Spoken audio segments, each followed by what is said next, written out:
Shiur 52, page 49. Ve'ata vilecha re'ayot al kol ele midivrehem zichronam livracha. On va apporter des preuves de nos chachamim sur tous les isurim que chachamim ils ont rajouté à tout ce qu'on appelle les arayot, comme on a expliqué, chibouk, nishouk, embrasser, enlacer, serrer la main, des gestes affectifs que nous n'avons pas le droit d'avoir avec le corps opposé, garçon-fille, fille-garçon, bien sûr, à part ta femme, ta mère et ta fille. C'est tout. Qu'est-ce qu'il y a à voir? Bemaase, Bareya, Bemaase, Dainu Anegia wa Hibuk Vekayotse, comme on a dit dans l'action 49 en bas. Bemaase, Dainu Anegia, touché, wa Hibuk, ou enlacé, Vekayotse, Kvanit Bayale Mala Bemamar Zacharnu. La Torah dit Ve'elisha anidata l'otikrav. C'est quoi l'otikrav? Tout rapport, contact physique, il est assou. Bereya, même avec une vision. La Torah, le premier lave de la Torah qui parle de la vision, c'est quoi? Le passage qui dit Lotatoru ahare levavchem ve'ahare einechem. Vous vous détournerez pas derrière votre cœur et derrière votre yeux. Et la Gemara dans Masechet Berachot, à la fin, elle dit la chose suivante. Yad le yad lo yinakera. Que on va pas se débarrasser, on sera pas propre du mal. Et la Gemara a dit, de quoi on parle? Yad le yad, main dans la main, il sera pas nettoyé du mal. Dit la Gemara, c'est un verset dans Michelet. Kol hamartse maot miyado le yada. Celui qui rend, par exemple, il est boulanger, et quand il rend la monnaie, il met la monnaie dans la main d'une femme. Il faut poser sur la table, poser sur le comptoir, pas poser dans la main. La Gemara dit Kede leistakelba, parce qu'il veut un petit doigt qui touche, il veut la regarder, ça va madame, et tu lui mets la pièce. Dit la Gemara, lo yinake medina shel gehinom, il sera pas libre, Dieu préserve des enfers de Kadosh Baruch. Ve'amru od, mipnema hutzrechu Israël shebeoto agdor kapara. La Gemara elle dit pourquoi ils ont eu besoin le peuple juif d'avoir une kapara. Mipene shezanu enehem ina irva. La Gemara elle dit à cause qu'ils ont vu des choses qu'il fallait pas. Aujourd'hui on est bombardé dans les médias de partout où on va, on te vend une savonnette, on te met une femme. On te vend un lacet de chaussures, on te met une femme. Chmana etzlan, à combien avant il y avait un respect? Aujourd'hui on est bombardé, on doit faire excessivement attention à nos yeux. Amarav Shechet. Il dit Rav Shechet, Mipnema mana katuv tarshitim shebachutz im tarshitim shebibifnim. La Gemara dit pourquoi Kadosh Baruch Hu il a parlé des dans le Beth Amikdash, dans le Mishkan, il y avait les objets intérieurs et les objets extérieurs. Pourquoi on n'a pas séparé les objets qui étaient à l'intérieur et les objets qui étaient à l'extérieur? Dit la Gemara. Shekol hamistakel be'etzba ktana shel isha. Quelqu'un, il a une femme devant lui, elle a un ongle, un petit doigt. Il est beau, il veut kiffer, il voit même pas son visage, il voit juste son doigt, son petit doigt. La Gemara a dit que ilu mistakel bemakom atoref. C'est comme si qu'il aurait vu dénudé complètement, comme si qu'il aurait vu les parties, les intimes d'une femme. Ve'amru od. La Gemara a dit venishmarta mikol davara. Et l'homme, il doit faire attention de tout mal. Ça veut dire, de là on apprend beaucoup d'halachot, qui est notre obligation d'essayer par tous les moyens de se séparer du mal, de faire tout ce qui est possible pour faire du bien. La Gemara a dit de quoi? Même une femme qui t'est permise, par exemple, si tu voudrais, tu pourrais la marier, et toi tu la regardes, pas pour la marier, juste pour kiffer. Même que, véritablement, si tu voudrais, tu aurais droit de la marier. On parle pas d'une femme mariée, on parle d'une jeune fille que si tu voudrais faire un shidduch avec elle, tu pourrais. Mais maintenant, tu la regardes pas pour le shidduch. Maintenant, tu regardes seulement pour the kiff. Ouais. Shelo istakel adam beisha na'a ve'afilu hipenuya. Que l'homme, il doit pas regarder aucune femme. Et be'eshet ish ve'afilu himechueret. Et la Gemara, elle dit, et si elle est moche, même une femme mariée. Une femme mariée, même si c'est un zombie, tu la regardes pas. Une femme qui elle n'est pas mariée, que tu peux marier, alors déjà c'est grave. Mais pour la, comment on appelle ça, une femme mariée, jamais on a le droit. Bien sûr, quand on dit de regarder, Il dit le Sefer Kavayachar. Sefer Kavayachar, c'est qui a été écrit par le Talmud du Gaon de Vilna. Et il dit là-bas, parce qu'il ne faut pas être un sauvage, il faut, ce qu'on parle de regarder, en français on appelle ça poser son regard sur quelqu'un pleinement. Hein? Insistance. Il dit par exemple, bonjour madame, comment allez-vous? Bien, les gens, on n'est pas des sauvages. Ils disent que le issour, c'est d'être mabit, de regarder. Mais passer le regard, parce qu'on veut pas être impoli, sur ça, il n'y a pas de issour. Une des rayotes pour ça, la Gemara a dit que si un homme, il voit une femme noire, alors il fera la bracha, qu'on sait, Baruch Meshanet Abiriot. Pour que la Gemara, les blancs et les noirs, ils vivaient complètement séparés. Et on les voyait jamais. Alors, quand on voyait une personne de couleur, on devait faire une bracha. Aujourd'hui, on fait plus cette bracha parce qu'ils font partie de la société. Donc, automatiquement, comme on les voit tous les jours, alors il n'y a pas, comme à l'époque, première fois qu'on a vu des indigènes, les Amérindiens, on a fait une bracha. Pourquoi? Parce que c'est pas des gens qu'on avait eu de voir. Aujourd'hui, on vit avec eux. C'est devenu normal de vivre avec eux. Chinois, Japonais, Juifs, tout un peuple, la société est devenue un peuple. Donc, on fait plus de bracha sur les gens comme ça. Donc, automatiquement, la Gemara dit, comment tu peux faire la bracha? Mais tu vois une femme. Il dit non, parce que tu l'as aperçue. Il y a regarder et apercevoir. Apercevoir, il n'y a pas de issour. Voir et poser son regard, c'est là que le issour, il est. Faites attention, surtout quand on parle souvent avec des femmes mariées, faites très attention de ne pas le regarder. Pourquoi? Parce que c'est vraiment, c'est mamash un issour. Be'inyan adibour, quand il faut parler. Be'edia shainu, kol amarbe sicha ima isha, Gorem ra'a le'atzmo. La Gemara dit tout celui qui parle avec une femme, il amène du mal à lui-même. Faire attention, les femmes, malheureusement, ou bien heureusement, elles n'ont pas d'arrière-pensée. Très souvent, c'est juste la parole. Ah, comment tu vas? Ça va bien, les enfants? Il n'y a rien de mal. Et après, elles croient que tu es leur ami. Et Béhémet, au début, elles ont rien de mal dans la tête. Mais après, on va et on commence à créer des liens. Et après, chas v'shalom, on peut tomber dans le panneau. Halakha, elle est, on part. Je vais vous dire, qu'est-ce que mon Rosh Yeshiva, il m'a dit. Mon Rosh Yeshiva, il m'a dit, quand je me suis marié, j'étais jeune, Baruch Hashem, et à l'écoute, il y avait plein de jeunes. Et j'ai demandé au Rav, Rabbi, on est tous des jeunes, comment faire un guéder? Comment mettre une barrière en ne jamais devenir copain, copine avec les femmes? C'est quelque chose qui me dérangeait. Il m'a dit, première chose, ne tutoie jamais la femme de ton voisin. Personne. Toujours madame. Et, si tu peux, l'appeler à la troisième personne ou jamais lui dire tu. Pourquoi? Tu mets une barrière. Jusqu'à aujourd'hui, jamais je tutoie les femmes. Tout le monde, vous.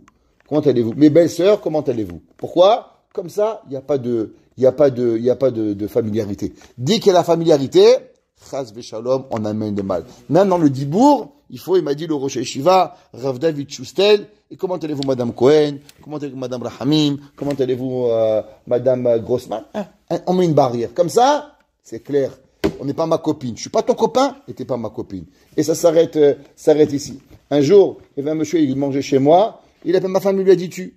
Je lui ai dit écoutez, ici, il n'y a personne qui dit tout à ma femme. Il dit ouais, mais moi je la connais. Je dis monsieur, deuxième avertissement. Ici, on ne dit pas tu es ma femme. Il dit ouais, mais moi tu comprends, je la connais. Je dis bien qu'à ta maison, au revoir. Il est plus remis, il est plus à la maison. C'est pas compliqué.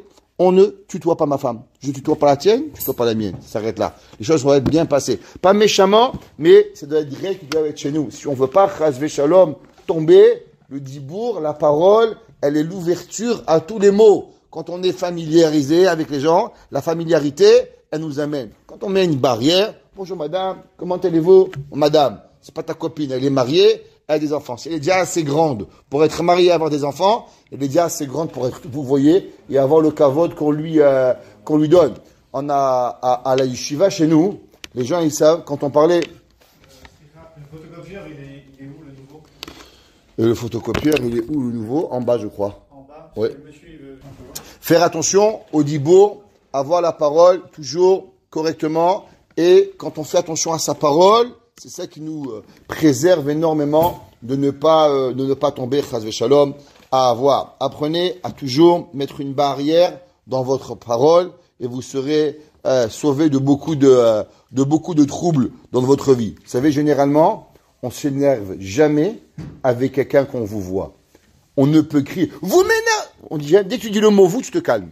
Tu m'énerves. Je vais m'énerver. Mais dès que tu vous vois une personne, dès que tu commences, mais Rabbi, vous, c'est bon, tu arrêtes. Ça marche pas. La parole, elle s'arrête là. c'est une chose. C'est comme ça que la vie, elle est faite, qu'on peut pas se permettre de se tutoyer. Pareil, à la yeshiva, chez nous, quand on appelait le Rav, on dit jamais, Rabbi, tu peux? On disait, est-ce que le Rav, il peut? Pourquoi? À la troisième personne. On dit même pas, Rabbi, est-ce que vous voulez? Est-ce que le Rav, il veut boire un café? Pour donner un kavod à avoir. La Torah nous demande que le dibour, la parole, comment on doit être parlé à Kadosh Baruch Hu, c'est quelque chose de chachouv, comment on parle à son Rav, comment on parle à sa femme, comment on parle aux personnes, il doit avoir un kavod. Je me rappelle quand mon père, il avait un shochet à Marseille, un vieux monsieur, un tzaddik, il vous voyait sa femme. Comment allez-vous? J'avais jamais vu ça. Un kavod à sa femme. Il dit, comment allez-vous? Il appelle sa femme vous. Ouais, il s'était marié à l'âge de 13 ou 14 ans. Je l'ai connu, il avait 80 ans. Il était marié comme 70 ans, je vous promets. Et vous voyez sa femme. Adkama, le kavod, il y avait. Et ça, c'est pourquoi, je dis pas qu'il faut vous voyez sa femme. Mais je dis qu'on doit faire attention. Kalva Chomer, là, on parle avec des gens qui doivent faire, par exemple, ils vont travailler avec des goyim, ils font travailler avec des goyotes. Et la familiarité, elle tombe très rapidement. Et la meilleure façon, c'est de dire vous. Les gens disent, on peut tutoyer? Je dis désolé. Personne qui me tutoie, moi. C'est vous. Oui, mais on se voit souvent. Je dis, bien, ça restera comme ça, monsieur. Il dit, moi, je vous tutoie. Je dis, non, monsieur, vous ne me tutoyez pas. Pas de quoi pas. C'est comme ça. Personne ne me tutoie. Et c'est pas méchamment. C'est que de toute façon, quand on veut s'énerver avec quelqu'un, vous me... Ça va, on se calme. Ok? Od beshmia. Même écouter. La lacha, elle est que même écouter, on peut pas. Par exemple, même une femme qui chante, c'est assourd. On sait que même sa propre femme, quand sa femme, elle est nida, il est assourd d'écouter sa femme chanter. On n'a pas le droit. Od, kol beisha erva, hazak, beracha chavdalet. La Gemara dit, od beinyan znut hape ve'ozen. Encore, on parle avec la profanation de la bouche et des oreilles. Dainu hadibur bedivri aznut. Bien sûr, comment on parle. Il y a une machloquette, pas une machloquette. Il y a deux façons de voir la chose, au nom de Rabbi Nachman de Breslev et au nom du Khatam Sofer. Ils disent la même chose, seulement chacun d'entre eux, il prend la corde de l'autre côté. Ça veut dire, Rabbi Nachman de Breslev, il dit qu'une personne qui parle mal, c'est qu'à l'intérieur, elle est pourrie. La parole, elle est l'extériorisation de son intérieur. Un homme, une femme qui dit des gros mots, il dit Rabbi Nachman, ça veut dire qu'à l'intérieur, il est pourri. Une façon qui parle bien, bonjour, au revoir, comment allez-vous? La façon comment elle parle, c'est l'extériorisation de son intérieur. Le Khatam Sofer, il dit l'inverse.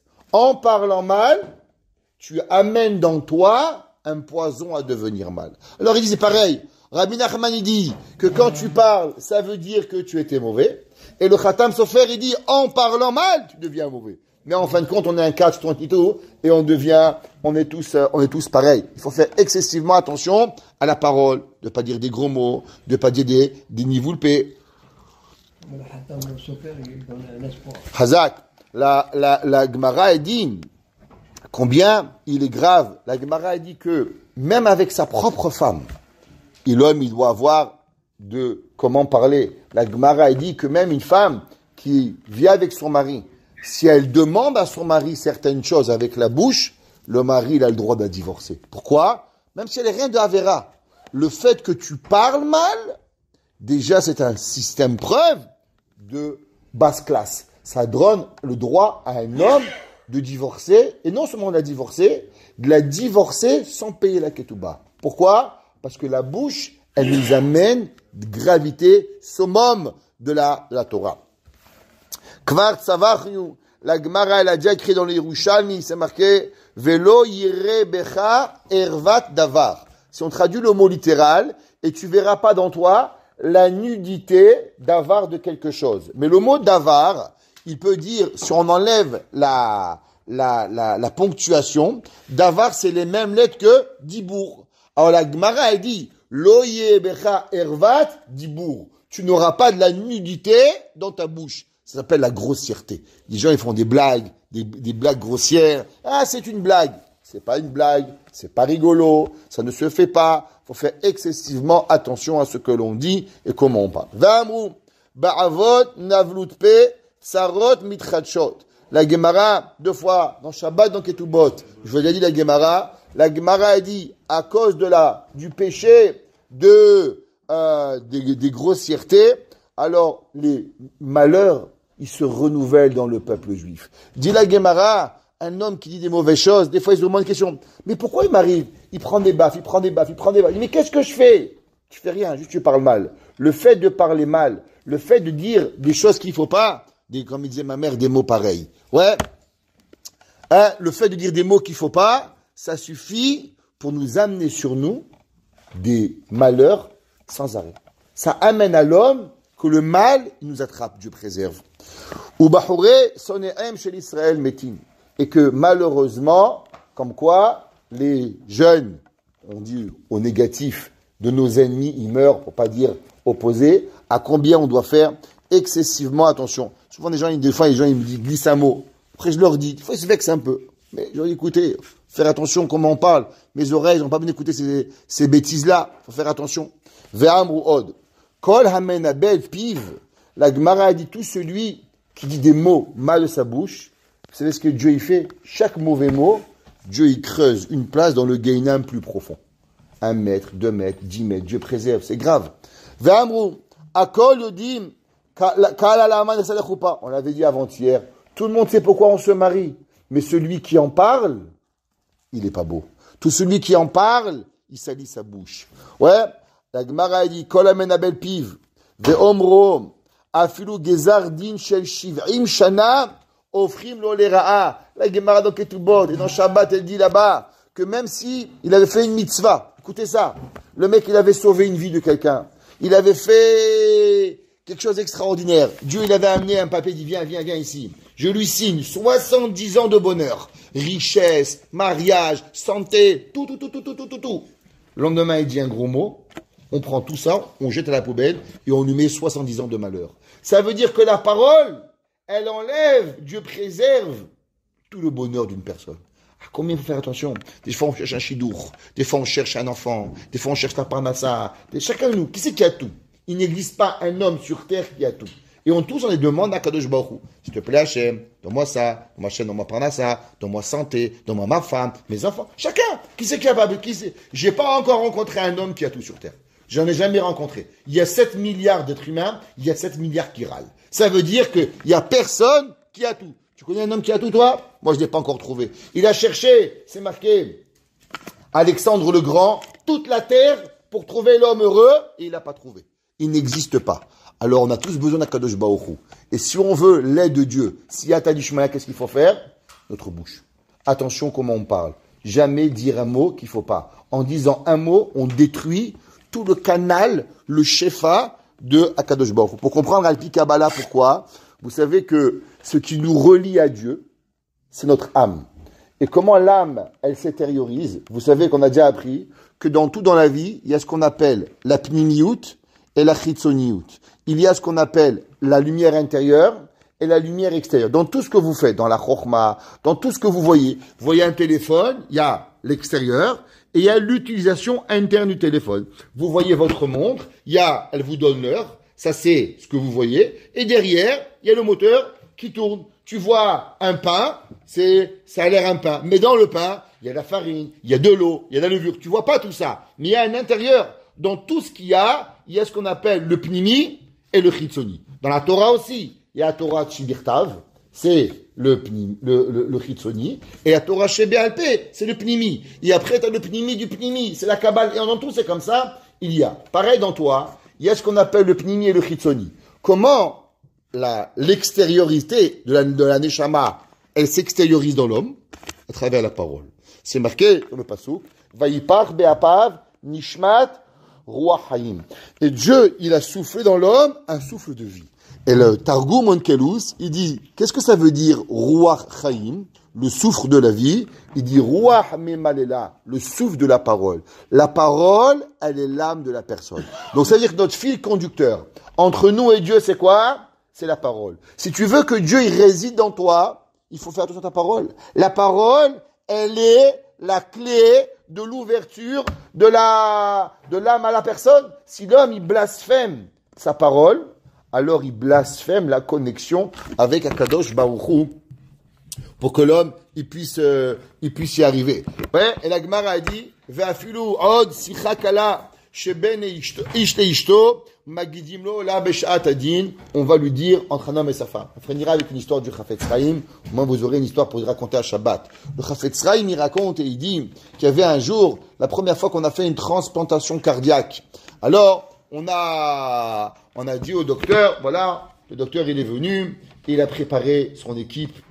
Toi tu vas faire A, B tu vas faire B, et C. Et le docteur, c'est la première fois qu'on allait faire une transplantation cardiaque. Et il a demandé à chacun de répéter. On a répété l'opération par cœur, bien sûr, avant d'opérer quelqu'un. C'est la première fois. Vous imaginez quelle pression il y avait. Et le docteur, tout le monde connaissait, les yeux fermés, tout le monde pouvait tout faire. Le docteur, il dit, allez, on est prêt. On amène le patient, on amène le cœur, on fait l'opération. Tout se passe bien. Le docteur, il sort, il dit, waouh! Quelle opération magnifique. Il va voir la famille. Il dit, mesdames et messieurs, ça y est, on a réussi l'opération. C'est un succès garanti. L'opération s'est passée avec la meilleure des chances qui pouvait arriver. Le soir, le patient, il est mort. La femme dit, je ne comprends pas. Vous nous avez dit que tout s'est bien passé. Le docteur dit, je ne comprends pas. Il ramène toute l'équipe et il dit, revenez tous. Il dit quoi? Le patient, il est mort, il ne devait pas mourir. Je veux, s'il vous plaît, savoir ce qui s'est passé. On recommence. Durant on a amené le cœur, j'ai demandé qu'on ouvre. A, tu as ouvert. B, tu as amené les pinces. Chacun va refaire exactement le geste qu'il a fait où on s'est trompé.